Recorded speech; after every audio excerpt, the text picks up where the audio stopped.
Hello my dear future officers.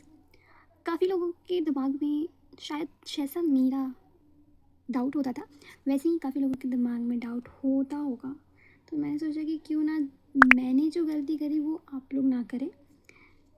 इसलिए मैंने proper BPSC की पैटर्न किस तरीके से होती है मैंने उस पर वीडियो मैं अभी शूट कर रही हूँ।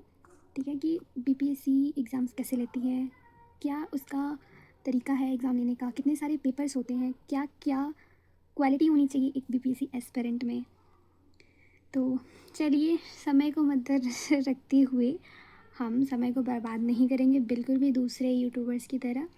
हम लोग एकदम परफेक्टली टाइम देंगे और अच्छे से समझेंगे। ठीक है, तो सबसे पहले मैं शुरू करना चाहती हूँ कि एग्ज़ाम्स आखिर लेता कौन है। जो बीपीएससी का एग्ज़ाम है वो कंडक्ट कौन कराता है। तो सबसे इम्पॉर्टेंट है कि जो एग्ज़ाम है वो सीसी द्वारा कंडक्टेड होता है, जो कि 3 स्टेज में होते हैं। ठीक है, जिसमें से फर्स्ट प्री होता है, सेकंड स्टेज मेंस होता है और थर्ड फाइनल इंटरव्यू होता है, जिस पे आप लोग मेरिट पास करते हैं और आप लोग इंटरव्यू के बाद आप लोग का मेरिट बनता है। फिर उसके बाद आप लोग चयन हो जाते हैं, चयन की प्रक्रिया आप लोग की स्टार्ट हो जाती है। तो सबसे पहले हम लोग बात करेंगे बीपीएससी की फर्स्ट स्टेज के बारे में, और वो भी डिटेल एनालिसिस।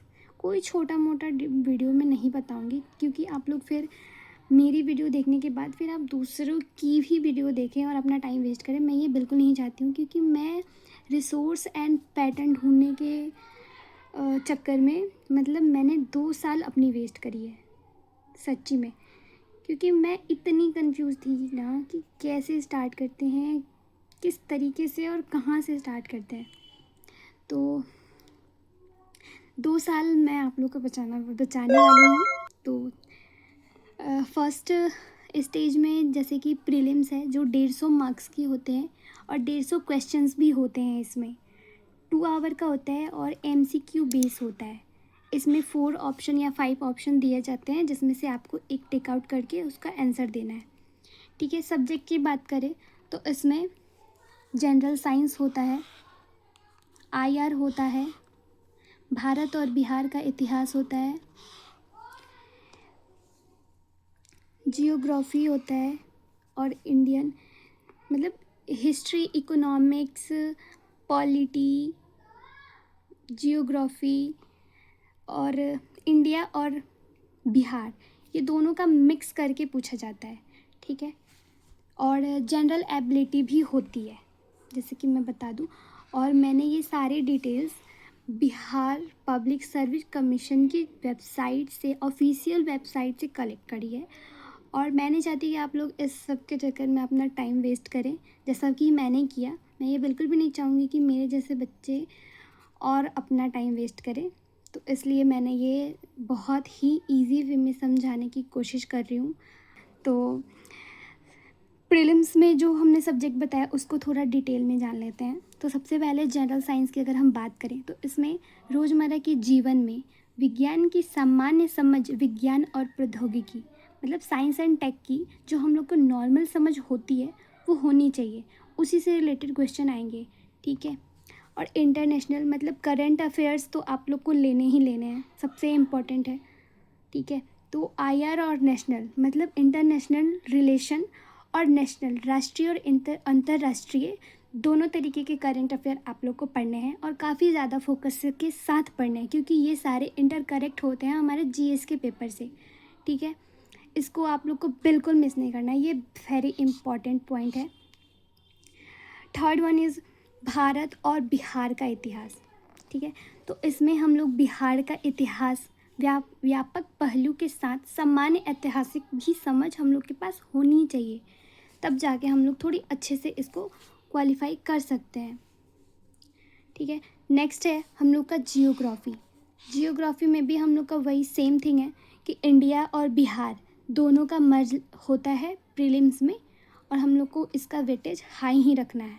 इसके लिए हमें भारत की भौतिक, सामाजिक और आर्थिक भूगोल पे बेहद ज़्यादा फोकस करना पड़ेगा, जिसमें से कुछ पॉइंट्स प्रमुख कृषि और प्राकृतिक कृषि से रिलेटेड भी आती है।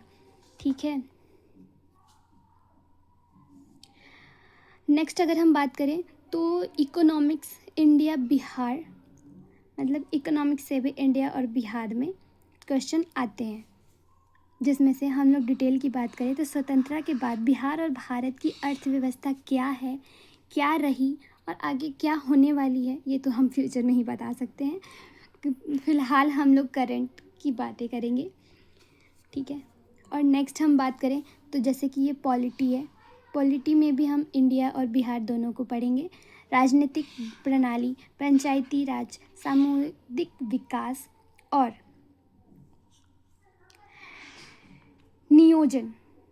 ठीक है, पॉलिटी को उतना ज़्यादा आप लोग हाई वेटेज नहीं भी लेंगे तो अभी चलेगा, क्योंकि क्वेश्चन जो हम कर सकते हैं वो तो हर कोई ही कर सकता है गाइस। और पॉलिटी तो आप लोग को भी पता होता है कि हम लोग जो बच्चे नहीं पढ़ते हैं वो भी आप लोग को पॉलिटी की समझ अच्छे से आप लोग को समझा सकते हैं। ठीक है, तो नेक्स्ट हम लोग आते हैं भारतीय स्वतंत्रता संग्राम और बिहार का योगदान। भारतीय स्वतंत्रता संग्राम में बिहार का क्या योगदान रहा, इसके लिए भी हम लोग थोड़ा बहुत जान लेंगे, हम लोग को समझ होनी चाहिए, जिसके लिए बिहार पब्लिक सर्विस कमीशन की जो ऑफिशियल वेबसाइट है उस पर हम लोग को डिटेल में ये बताया गया है कि हम लोग को इस सब चीज़ में पढ़ के आना है भाई। मैं अपने मन से कुछ नहीं लिखी हूँ, मैंने सारी बाकायदा वेबसाइट पे जाके इसको लिखा है और मैं आप लोग के सामने प्रस्तुत कर रही हूँ। तो 19वीं सदी का पूर्ण जागरण, राष्ट्र आंदोलन का विकास, स्वतंत्रता आंदोलन और उसकी बिहार की भूमिका, मतलब स्वतंत्रता आंदोलन में बिहार की क्या भूमिका रही है, इसके बारे में भी आप लोग को बताना है। नेक्स्ट हम बात करेंगे जनरल मेंटल एबिलिटी के बारे में, मतलब रीजनिंग और मैथ के बारे में। ठीक है, कि इसमें सबसे ज़्यादा क्या हम लोग को देखना है, तो हम लोग को इसमें कुछ ज़्यादा डिटेल्स में तो नहीं है। रीजनिंग है, गणित है, जो 10th 12th लेवल की जो गणित होती है, मैथ्स हम लोग 10th 12th में पढ़े होते हैं, बस वही सारी चीज़ें से मिक्स मैक्स आती हैं। मैक्सिमम इसमें 10 to 12 क्वेश्चंस ही आते हैं, तो ये हम बाद में भी डिस्कस कर सकते हैं। पहले जो मेन जीएस के क्वेश्चन है और करंट अफेयर्स के सेक्शन है, हम लोग पहले उसको कंप्लीट करने पे फोकस करेंगे। इसको अगर हम थोड़ा सा भी देख के जाएंगे ना तो हम लोग निकाल सकते हैं इसको, मतलब हम लोग सॉल्व कर सकते हैं। ठीक है, तो आज फ़िलहाल इतना ही।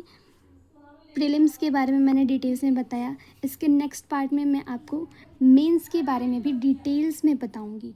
ठीक है, मिलते हैं आपको नेक्स्ट वीडियो में, क्योंकि ये वीडियो काफ़ी ज़्यादा लंबी हो जाएगी। तो thank you so much for watching my video. अगर आप लोग को मेरी जानकारी अच्छी लगी तो ऐसी जानकारी के लिए मुझे फॉलो सब्सक्राइब ज़रूर करें और कमेंट में अपना सुझाव देना बिल्कुल भी ना भूलें। Thanks for watching my dear future officers.